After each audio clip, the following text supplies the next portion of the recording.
Hi there, I'm Raya from the COVID Recovery Initiative, and today I wanted to speak to you about pacing and boundaries.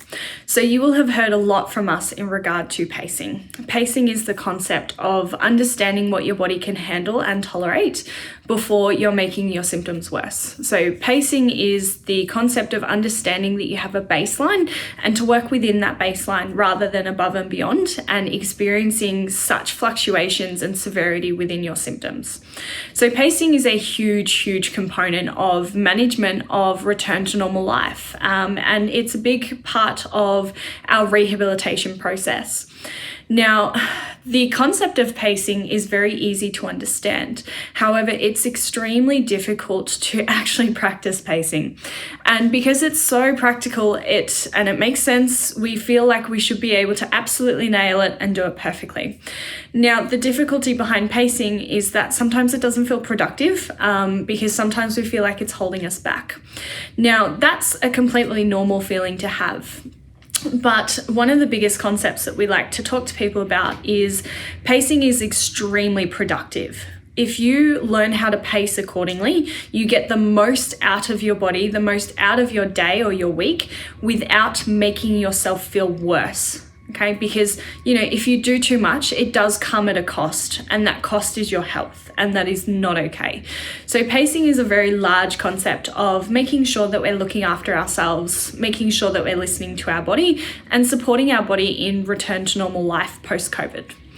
So as much as pacing is a really important thing, sometimes we really struggle to implement that, not only because sometimes it doesn't feel practical, but also because sometimes we have this tendency to not necessarily listen to our body, but also find it difficult to say no to things. And sometimes with pacing, it requires us to say no.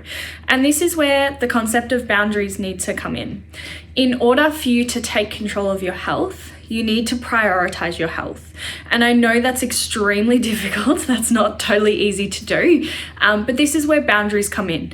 It's really important that you are a priority. It is really important that your health is number one focus, and that will require boundaries. And sometimes that boundary will be a bedtime. Sometimes that boundary will be that you can do one thing per day, regardless of whether you want to do 3 things. And sometimes that boundary will be saying no to someone in a time where you'd love to see them and catch up, but unfortunately you don't have the energy capacity.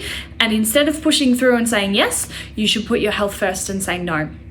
So the concept of boundaries is it's really important for you to establish where yours should be. Okay, so that's step number 1, establishing where your boundaries should be. And that will be established through your pacing. What is good for you versus what is making your symptoms more reactive. So the second concept from establishing your boundaries is then looking at how you can respect them. Okay, so which boundaries are pretty solid in place that you're okay with versus which ones do you have the tendency to challenge or not listen to or not respect as often as you should.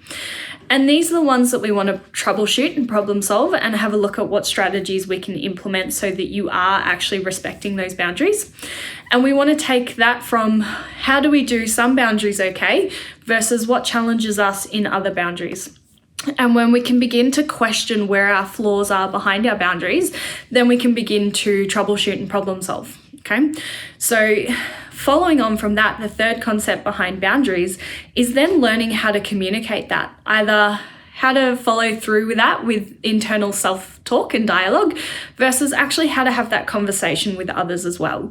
Because other people aren't going to respect our boundaries unless we do. And they're also not going to respect our boundaries unless we can communicate that those boundaries need to be enforced or that they're actually there. Okay. So step 1 is establishing what boundaries you need. Step 2 is having a look at which boundaries you do okay with versus which boundaries do you really struggle to respect. And step 3 is learning how to communicate those boundaries within your internal self-talk and dialogue versus actually communicating that to others. Okay? So pacing is productive, pacing is important, and establishing your boundaries around that is really extremely important. So I hope this video helps. If you know someone that doesn't respect their boundaries too well, share this video with them and give them a gentle reminder that it's okay to put themselves first.